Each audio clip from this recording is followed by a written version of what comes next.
Welcome back to Swindon Station. So this week I thought I'd quickly go through what I managed to buy. A bit sleekily, but I couldn't resist it, to be honest. It was they're out there, reasonably priced sort of thing. I did a bit of digging, and this one I managed to purchase from Rails of Sheffield for, I think it was £79, and it turned up within 2 days. Brilliant, can't fault it. So what we have then is the first Great Western Class 153 DMU, and the class number is 153329 for any of those who are interested. So it's a hobby product. It's DCC ready, as you can see that all, and yeah, brand new, so straight out of the box. So let's see what we got. Here we go. So yeah, it's quite good packaging on that. I've got the cover there in front, so let's see if we can get this out.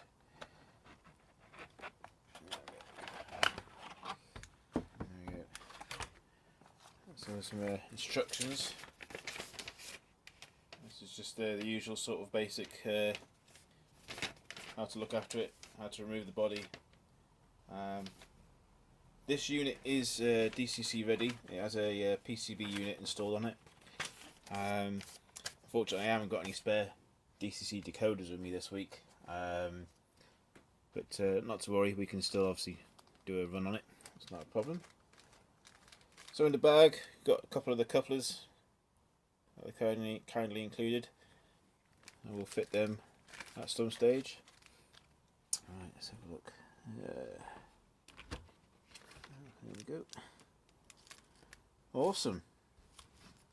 Right, let's get some more stuff away. Oh. Okay, so let's get this on there. There we go. Class 153. And yeah, it looks quite smart actually. Colours are really good. There's some quite good detail on there. There is lights on this, I believe, for the front and rear, but they only obviously come into play once you fit a DCC decoder. So unfortunately we'll be running this without one of those at the moment, and I think the default channel's channel 0 for DCC on this, so we'll give it a bit of a run and see how it goes. But yeah, so the front, that's quite smart. Let's just get some focus in there. There we go. So some good detail in there. Obviously that's where our couplings will go into. And then the other side.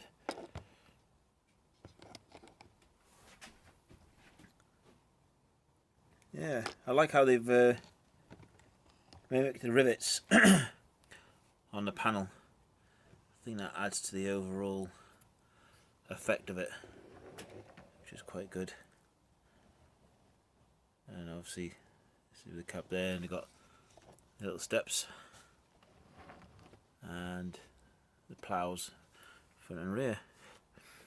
I don't think you can see it in this shot, but oh yeah, there you go, just in the top of the roof. That's basically where the PCB unit sits. So when the time's come this off, basically there's going to be very little room.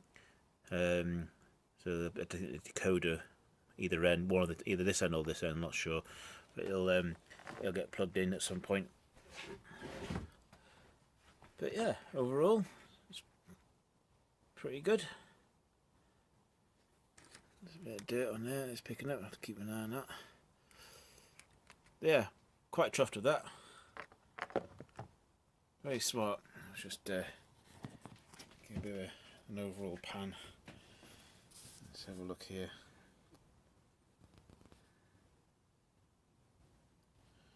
Yeah. So obviously the reason I got this is because my layout is going to be ultimately based on first grade Western trains, current era from sort of, I don't know, say 1990 up to present day. So obviously my main sort of ambition is to try and get a couple of or quite a few HSDs in different liveries within the Great Western scheme. But obviously they run the Class 150s, the Class 153s. You've got the freight trains, the EWS freight trains that come through Swindon, and there's probably a lot more other stuff that comes through that I'm not au fait with at the moment. But yeah, ideal. I'm not going to go too much else into it because there's probably a lot of people who've already done big reviews on these and they go quite in depth. But let's see how it runs, shall we? There we go. Just get this set up again so we can have a good look.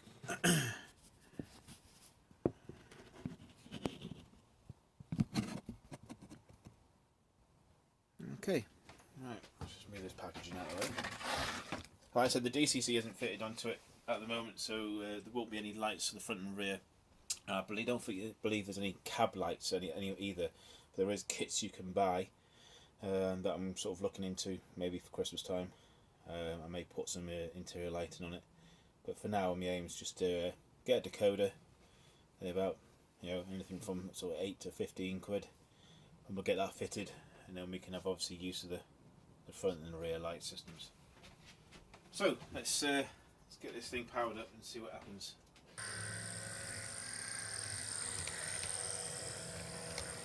Pretty smooth even on a analog system. Let's move this camera over here and see if we can run it through the station. There we go.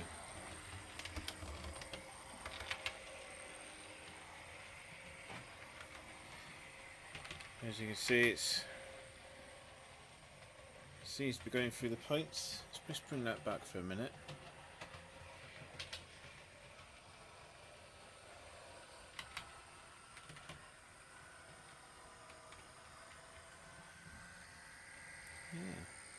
There it goes.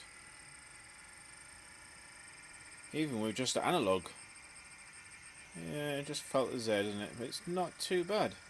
I mean, that's quite slow.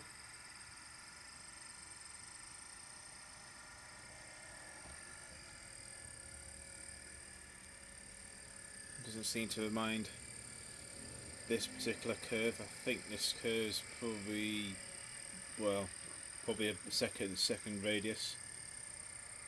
I think the one behind is a third. But this is basically one of my main tracks, so it's been used on other locos up till now, and I've not had any issues with it.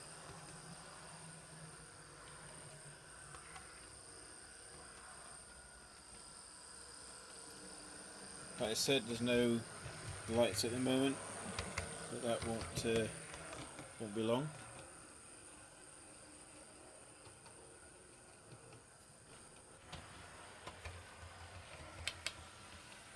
There we go again. It seems to do quite well through the gravel and everything I've put down.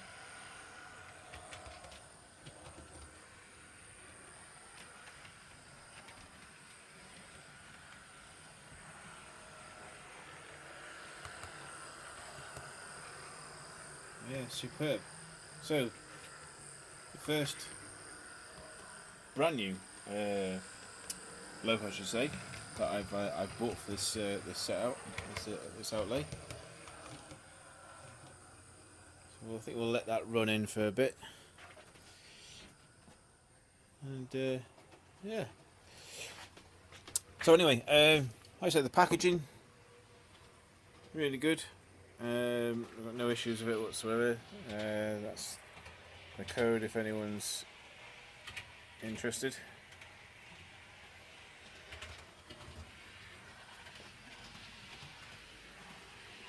Yeah, quite nice.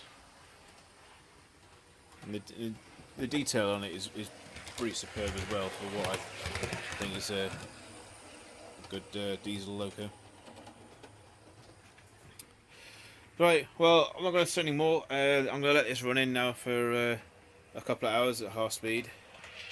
Hopefully this weekend, with it being Wednesday now, hopefully this weekend we'll get a decoder for it and get that fitted up. As you can see, some of my track, I've continued putting some more down. I've put in an additional point up here, and due to obviously the radius and everything, that line's going to actually go behind this this rafter, and there is room. Once I square it up, it'll go straight through. But my idea is to have that line start the incline down to that corner, and this is just a test piece at the moment, but essentially this will actually move into the corner, so that it'll continue the incline to this level and then start the helix.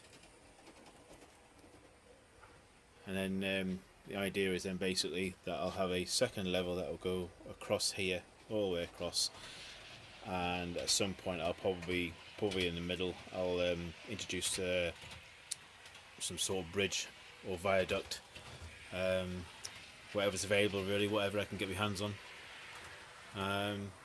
Take it down to that corner, and then probably second level straight across. Maybe put the second helix in there to bring it back down,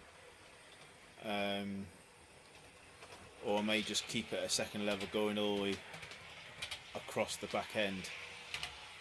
Now, as obviously some of you from Swindon will know, there's a big office block that'll go here, so my plan is to sort of like do long-term background scales of buildings sort of all along here really, in an effort to sort of hide the sort of second level track. I'm not too sure how I'm going to go about that at the moment. It's not going to be something that's going to be done really quick. It'll probably be sort of summer next year before I sort of tackle that.